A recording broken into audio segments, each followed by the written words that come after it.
So my friend's dad's work truck was pretty much just like this, except for the plow. And after work, he'd come home, he'd hand my buddy the keys, and we'd go out cruising. It was a really fun truck and a great experience hanging around with my friends, just going out to the beach. There's this one beach, Revere Beach, we would go to. We'd grab some pizza there. We'd go sit on the wall and just have a great night out. So I'm looking at the interior in this, and one of the things that we found while we were researching was that this was the first truck to have a cassette deck. You know, so instead of listening to that AM/FM radio, you could put your favorite cassette tape in there and listen to Ozzy Osbourne, Quiet Riot, or even REO Speedwagon if that was your thing. You know, the most expensive one came with a cassette player that was almost 600 bucks. That's like $1,600, $1,700 in today's money. A lot of money for just an addition in your truck. These chrome parts are really spectacular. The model has some nice components to it. You know, it's no wonder why this truck was so popular. You saw it in everything in the 80s. You know, there was the Fall Guy, there was Simon & Simon, and probably one of my favorite of all time, I actually wanted one of these trucks because of it, was Red Dawn. When those young men were escaping the Russians, you know, up into the hills, everybody wanted to be them.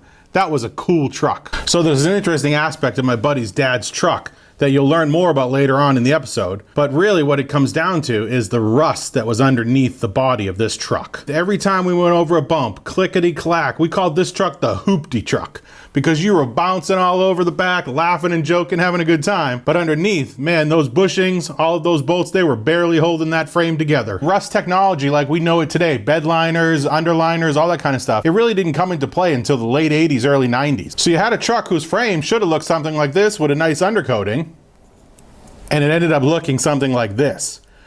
So these are two exact models that we bought, and we're using one as A car and B car. And when I say A car and B car, I mean A picture car and B picture car, where this one is the Hero and this one is our stunt double. See, the Hero I could put right up to the camera and you can see all the rust and it really looks like the car I want it to. You're not going to see the underside of my stunt double at all, so I don't really care. I just painted it straight black like it should look. So this rust coating is really interesting. Some of it is paint that I did for highlights, but another is this actual rust base coat that I put on, and it smells like real rust. And that's because it is real rust. You put on a base coat of iron oxide paint and then you use an activator that makes it basically oxidize even faster, and it really does rust. It's pretty amazing. So some of you might be wondering, how did this truck's underbody get so rusted out? And as my friend Lance pointed out on our Instagram page, it's in the salt. In New England in the wintertime, they heavily salt all the roads, and it gets all over the cars, right up inside their bodies, and it just rusts them out from the inside. So you've probably heard of our Save the Sprue campaign. Well, this is the Save the Plow campaign.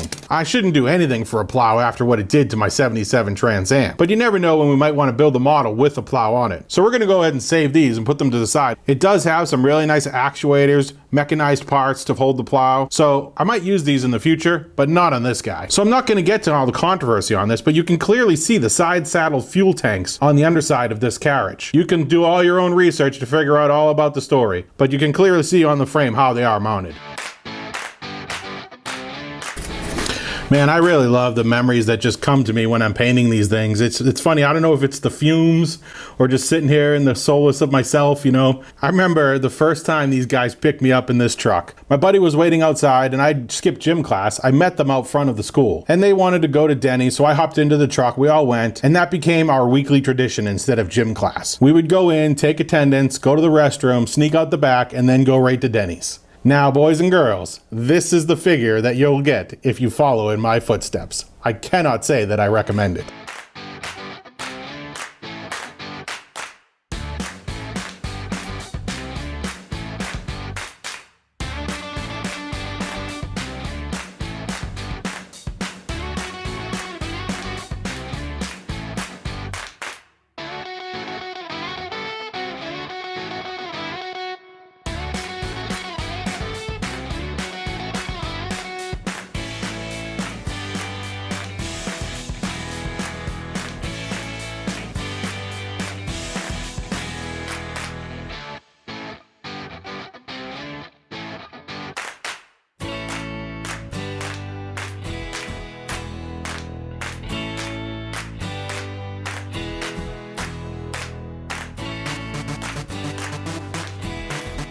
So as you saw in the painting section, we're building 2 complete vehicles for this episode. So since we're going to see more details of the hero vehicle, I'm going to spend more time on the chassis to make it look rusted like the actual vehicle. And since we're not going to see the bottom of the stunt double, I'm not going to spend time and effort making it look as good as I will the hero car. When I'm doing a large amount of rust like I am on this chassis, I'll use a rust applicator.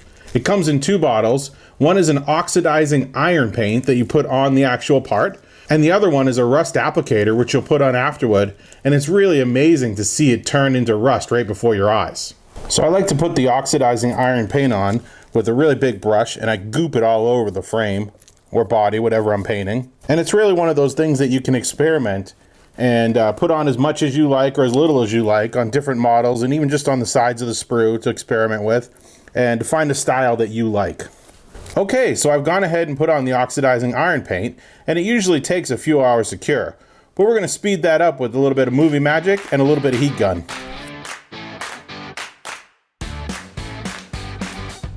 So you can really start to see the difference between our stunt car frame and our hero car frame. I've used the heat gun to bend up the frame in places and twist and turn it a little bit to make it really look like it's beaten up, because we're going to see it in close detail. And I really want to convey the fact that it looks like a real chassis. The stunt chassis, on the other hand, it's functional. It just needs to serve the purpose of holding the bottom of the model together. So I didn't put too much effort and detail or rust into it because we're not going to see it on camera. So it really depends on what's being seen on film and what the picture car is being used for. So now I'm going to go ahead and apply this rust activator onto the chassis, and then we'll see the paint turn into rust.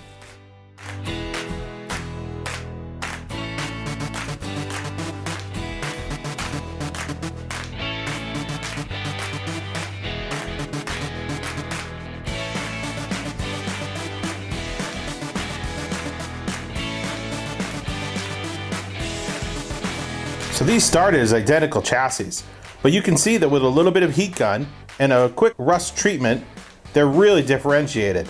The hero car looks really detailed, looks amazing. Now I'll go through and I'll actually paint some specific details in locations like the muffler and on the gas tanks.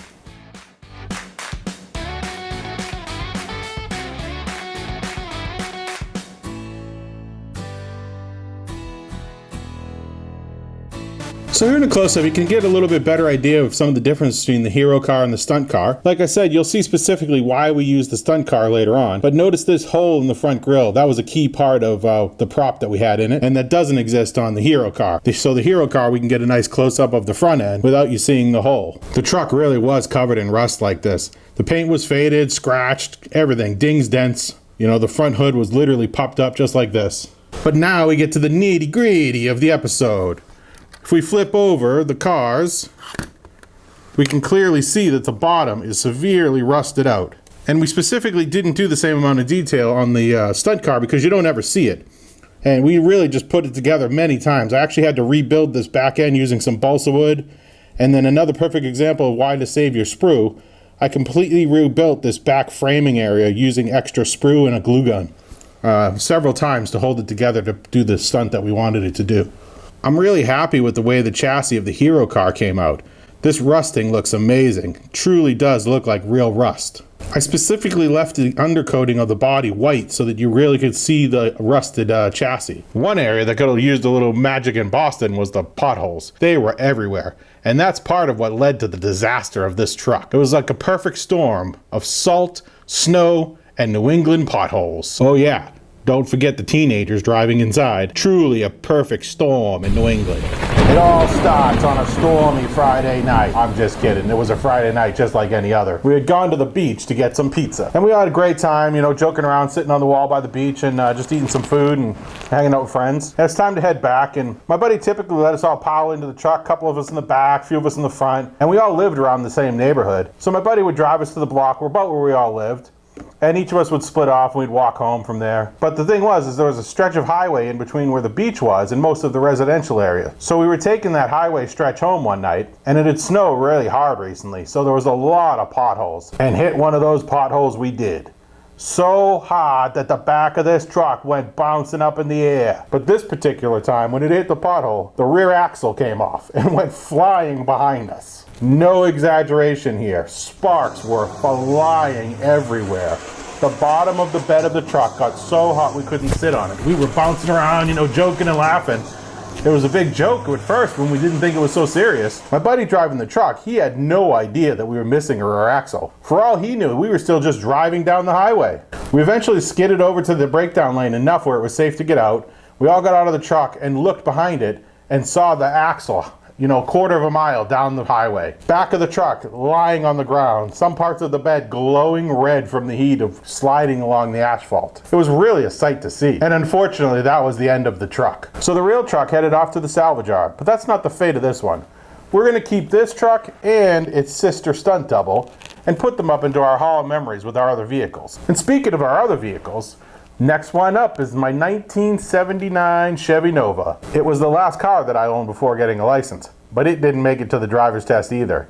You'll hear more about that in the next episode of Modeling Life in Cars. We know that 12 minutes can be a long time in your busy day, but we appreciate you sticking around to the end of the video. If you have a few more minutes, be sure to subscribe to our YouTube channel, like our Facebook page, follow us on Instagram, and check us out on Patreon. There's some really cool stuff there. Thanks again for tuning in.